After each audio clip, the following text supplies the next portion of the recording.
Hello, hi everyone. It's me, Dr. Fazil Baloch. Today we are going to start new lecture. हम आज discuss करेंगे meropenem को and it's antibacterial spectrum pharmacology and dose calculation. ठीक है. हम meropenem की जो एंटीबैक्टीरियल स्पेक्ट्रम है और उसको तफसील से डिस्कस करेंगे, इसकी फार्माकोलॉजी को थोड़ा बहुत डिस्कस करेंगे और एट द एंड हम इसकी डोज कैलकुलेशन करेंगे. मेरोपेनम का जो एंटीबैक्टीरियल स्पेक्ट्रम है वो बहुत ही मुख्तलिफ है लोगों के लिए. आप हर जगह पे देखते हो डॉक्टर्स जो है मेरोपेनम प्रिस्क्राइब कर रहे होते हैं, जो कि बहुत ही ज़्यादा इसकी मिसयूज़ जो है बहुत कॉमन है. आपको पहले इसकी स्पेक्ट्रम जो है पता होना चाहिए, इसके बाद ही आप प्रिस्क्राइब कर सकते हैं कि whether we need meropenem for this particular patient और नॉट. हम डिस्कस करेंगे स्पेक्ट्रम को कि मेरोपेनम कहाँ पे आप यूज़ कर सकते हैं और उसकी डोज़ क्या होनी चाहिए, और उससे रिलेटेड कुछ टेक्निकल चीज़ें आज मैं आपको क्लियर करूँगा. Meropenem is broad spectrum carbapenem antibiotic. ये कार्बापेनम एंटीबायोटिक में आता है. इस ग्रुप में 3-4 एंटीबायोटिक आते हैं. मेरोपेनम एम्बिपेनम इसमें कॉमन यूज़ में है. It is active against gram positive and gram negative bacteria. सबसे पहले आपको पता नहीं होना चाहिए कि meropenem is active against gram positive and gram negative bacteria.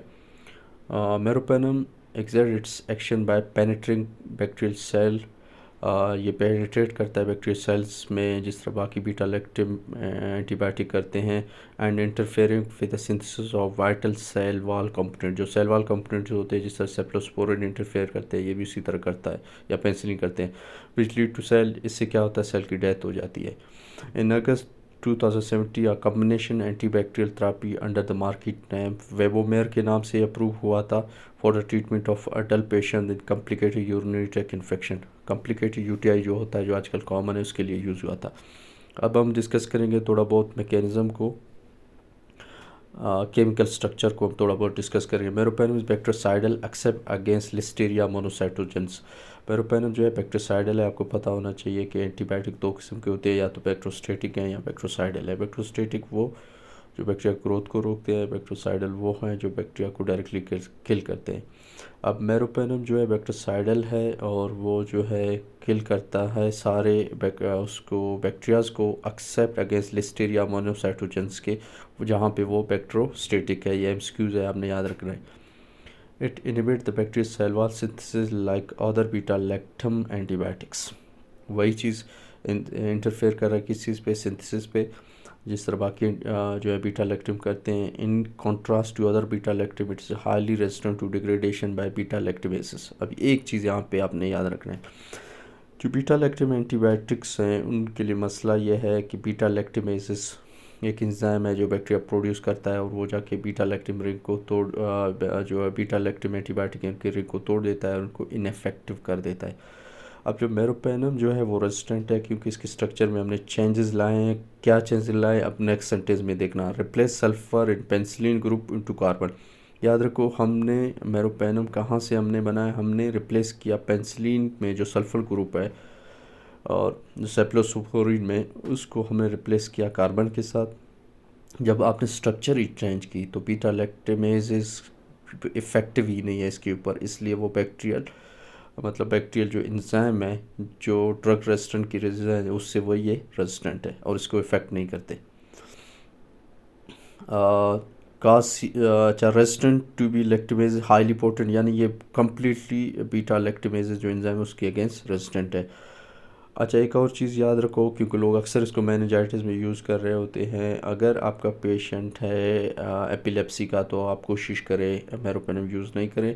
Cause seizure decrease neuromuscular improvement, neuromotors improvement cause करता है. डिक्रीज वाल्पोरिक एसिड इफ़ेक्ट्स, क्योंकि ये वाल्पोरिक एसिड या सोडियम वाल्पोरेट जो यूज़ करते हैं एंटी एपिलेप्टिक, इनके इफेक्ट को ये क्या कर रहा होता है, ये कम कर देता है और न्यूरोमोटर इम्प्रूवमेंट काज करता है.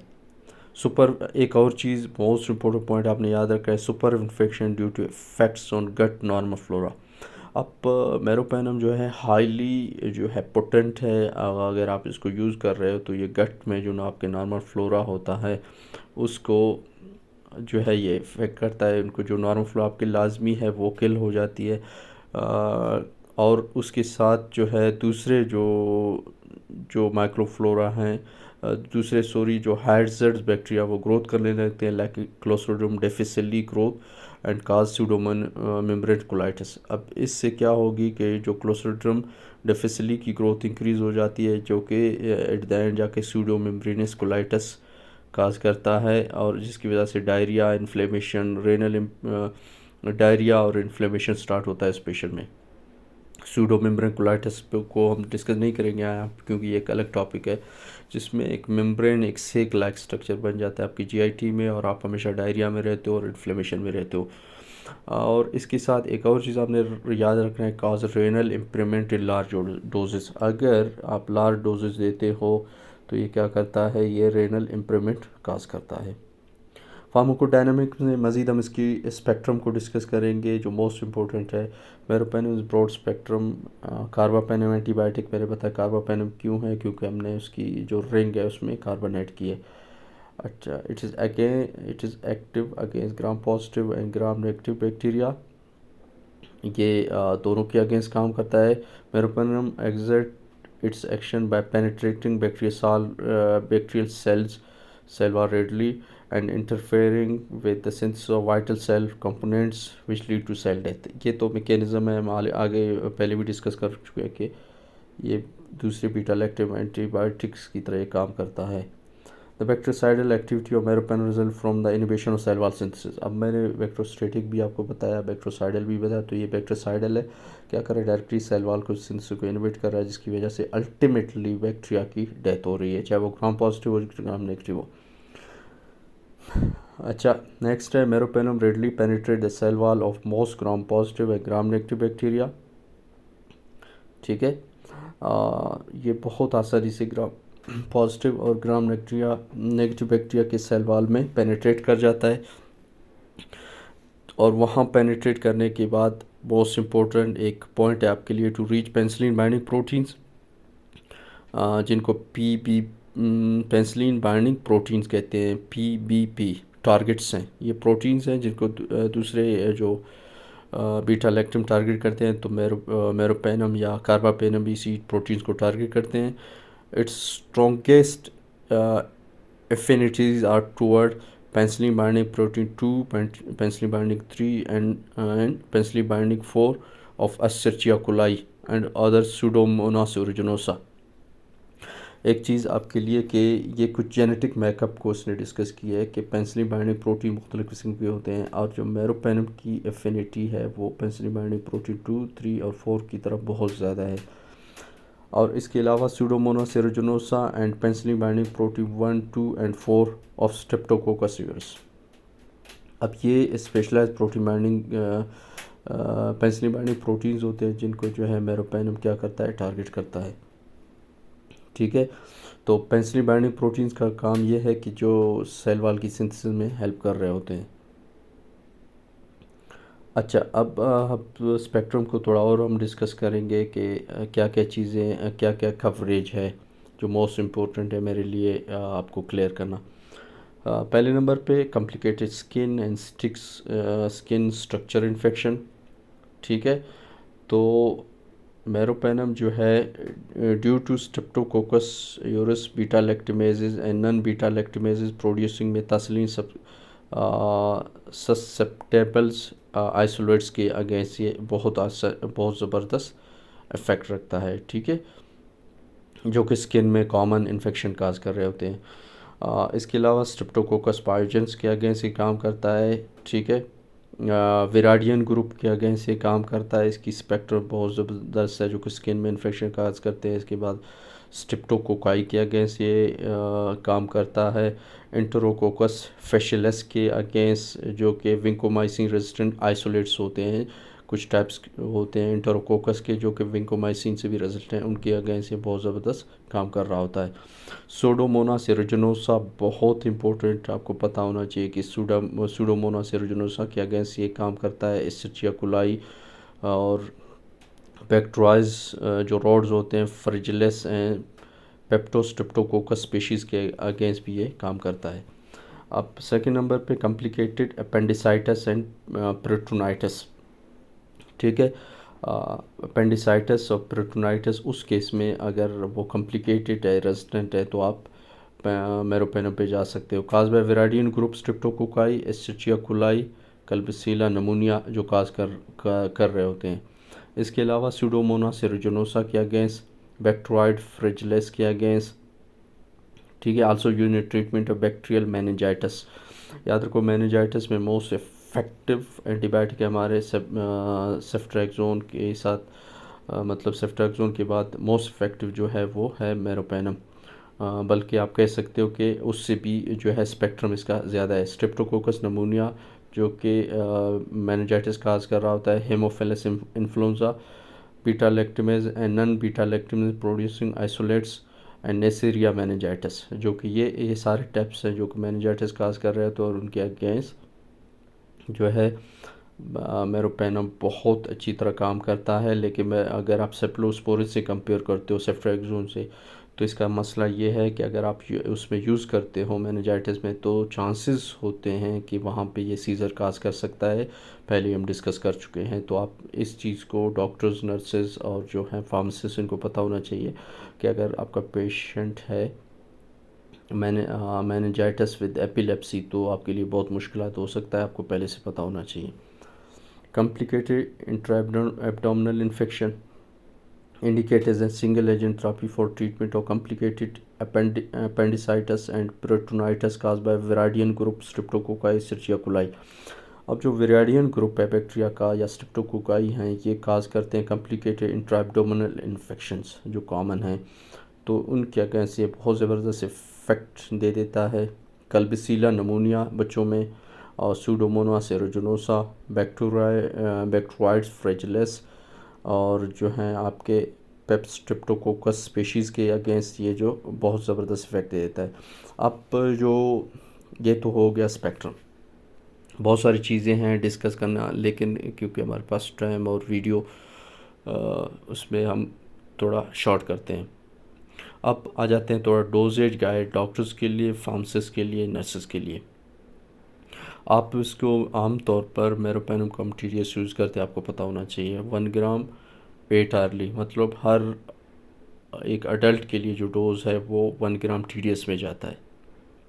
आप इसको एक्सीड नहीं कर सकते हो मोर देन 2 ग्राम से। मतलब एक सीवियर इन्फेक्शन पेशेंट है तो फिर भी वहाँ पे भी आप जो है जो स्टैंडर्ड डोज़ है वो 2 ग्राम से इंक्रीज़ नहीं कर सकते 8 आर्ली में, यानी TDS में, ठीक है। कम्युनिटी अक्वायर्ड नमूनिया में 500 mg IV 8 hourly for 5 days in combination with fluoroquinolones. आप कम्युनिटी अक्वायर्ड नमूनिया में आप इसको कम्बिनेशन में दे सकते हो किसकी, फ्लोरोकिनोलोन्स। फ्लोरोकिनोलोन्स में हमारे पास लेवोफ्लैक्सासिन या मोक्सीफ्लैक्सासिन कॉमन इस लिस्ट में टॉप पे हैं। अगर आपके पास community acquired pneumonia with resistant है, आप 500 mg 8 आर्ली फॉर 5 डेज़ और कम्बिनेशन में फ्लोरोकिनोलोन्स दोगे तो बहुत ज़बरदस्त कवरेज है। फेब्राइल न्यूट्रोफीनिया में आप यूज़ करते हो 1 ग्राम 8 आर्ली, ठीक है। अब जो लास्ट सेशन है हमारे टॉपिक का, ये तो थोड़ा बहुत मैंने स्पेक्ट्रम और उसके बारे में बताया। अब लास्ट चीज़ जो हम मोस्ट इम्पोर्टेंटली जो डिस्कस करेंगे वो है डोजेज शेड्यूल। ये हमारे लिए मोस्ट इम्पोर्टेंट फार्मासिस्ट के लिए, डॉक्टर्स के लिए, किस तरह के आप मेरोपेनम को डोज किस तरह निकालोगे या आप किस तरह मेरोपेनम डोज एडजस्ट करोगे। तो मैंने जैसे मेंशन किए 3 मंथ्स और ओल्डर, अगर आपका पेशेंट 3 मंथ या उससे ओल्डर है 1 साल तक, तो आप 10 mg/kg पर kg जाओगे एवरी 8 आवर्स। फिर TDS देखो, मैं पहले भी बताया था कि TDS जाओगे, मोस्ट किसी डॉक्टर BD लिखते हैं तो वहाँ पे इसकी स्पेक्ट्रम नहीं है, आपने TDS देना है। और मैक्सिमम डोज जो है 500 mg डोज है, मतलब 3 मंथ टू 1 ईयर बच्चे के लिए। अगर आप अडल्ट की तरफ जाते हो तो देखो डोज थोड़ा एक्सीड कर जाता है 20 mg/kg TDS।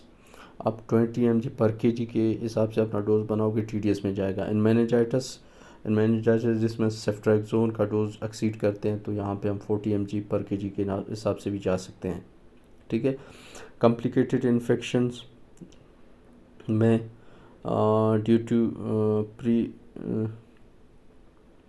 प्री योर्गोनोसा आप 20 mg/kg एवरी 8 आवर्स जा सकते हो, ठीक है। कॉम्प्लिकेटेड जो इन्फेक्शन है वहाँ 20 mg से जाओगे, मैक्सिमम डोज 1 ग्राम आप जा सकते हो। लेकिन यहाँ पे भी मैंने मेंशन नहीं किया TDS में। अच्छा, रेनल एडजस्टमेंट। एक चीज़ मैंने ऊपर बताया था कि मेरोपेनम का डोज एडजस्ट करना लाजमी है रेनल पेशेंट्स के लिए, याद रखो। ये सारे डॉक्टर्स के लिए या फार्मासिस्ट के लिए, नर्स के लिए, कि आप किस तरह अपने जो एक पेशेंट है अगर रेनल कम्प्लिकेशन के साथ है तो किस तरह डोज एडजस्ट करते हो, ठीक है। ग्रेटर देन 50 ml मिनट अगर जो है क्रिएटिनिन क्लेयरेंस अगर 50 ml मिनट आ जाता है, रिकमेंडेड डोज एवरी 8 आवर, ये नॉर्मल है। तो आप जो है हर TDS में अपना नॉर्मल डोज दे देते हो, ठीक है। अब 50 ml मिनट आ रहा है। अगर creatinine clearance greater than 25 to 50 ml है पर मिनट, ठीक है, तो आप डोज़ को क्या करोगे, रिड्यूस करोगे 12 आवरली में। अब यहाँ पे आप डोज़ को क्या करोगे, BD ले जाओगी, ठीक है, first step. Second, creatinine clearance 10 to 25 ml minute में आ रहा है तो one half recommended dose every 12 hour. अब जो 12 घंटे में आप जो डोज दे रहे थे उस डोज को आप हाफ करोगे 12 ही घंटे में, मतलब BDS में BD में ही वो डोज दोगे आप, लेकिन जो डोज को जो है आप हाफ करोगे। अगर creatinine clearance less than 10 ml minute, one half recommended dose every 24 hour. अब देखो आपका डोज जो है फिर हाफ हो गया और डोज आपका जो फ्रिक्वेंसी है वो भी आपने 24 आवर्स कर दी। तो ये चीज़ें याद रखना, क्रिएटिनिन क्लियरेंस बहुत मैटर करता है इन केस ऑफ मेरोपेनम। बहुत सारे डॉक्टर इस चीज़ को नहीं देखते हैं, लेकिन you must consider your patient before using meropenem and you must ask patient history. ऐसे नहीं आप पेशेंट किसी और कॉम्प्लिकेशन की तरफ जाए। तो ये हुआ हमारे पास मेरोपेनम का। अब लास्ट में हम क्या करेंगे, हम जाएंगे थोड़ा बहुत जो है अपने डोज कैलकुलेशन की तरह। अब लास्ट सेशन है हमारे पास डोज कैलकुलेशन। मिसाल के तौर पर हम एक डोज कैलकुलेट करेंगे ताकि आपको आइडिया हो, अब नर्सेज हो, स्टाफ हो, फार्मासिस्ट हो, डॉक्टर्स हो, जो भी हो, मेडिकल स्टूडेंट, आपको पता होना चाहिए। मैंने कहा था हम 20-25 mg नॉर्मल पेशेंट्स में हम जाते हैं पर केजी के हिसाब से TDS में। आपके पास एक पेशेंट आ जाता है विथ कहता 15 kg का या 80 kg का, चलो आप एग्ज़ाम्पल ले लो 18 kg आपके पेशेंट है, आप ठीक है, आप 20 से जा रहे हो तो आप इसको लेके मल्टीप्लाई करोगे 20 के साथ तो आपका डोज बना 360। अब 360 को लेके आप डिवाइड करोगे 1000 के साथ, क्योंकि मेरोपेनम का जो डोज़ है वो 1000 एक ग्राम आ जाता है, जो कि 1000 mg आपको पता होना चाहिए। प्रीवियस लेक्चर में हम ये चीज़ें डिस्कस कर चुके हैं। इसको लेके आप जो है मल्टीप्लाई करोगे, आपको पता होना चाहिए कि मैंने कितने मिनट्स को डाइल्यूट किया, वो वेरी करता है, वो आपको पता होना चाहिए नर्सिंग स्टाफ को, डॉक्टर्स को। तो मोस्ट केस हम पहले जो डाइल्यूशन बनाते हैं वो 20 ml में, क्योंकि इसके पास जो वाटर है स्टीरियल वाटर 20 है, आ जाता है। तो अगर मल्टीप्लाई करोगे तो 7.2 ml मेरा डोज बन जाता है, ठीक है। 7.2 ml मेरा डोज बन गया इस पेशेंट के लिए जो कि 18 kg था, मैंने 20 से दे दिया।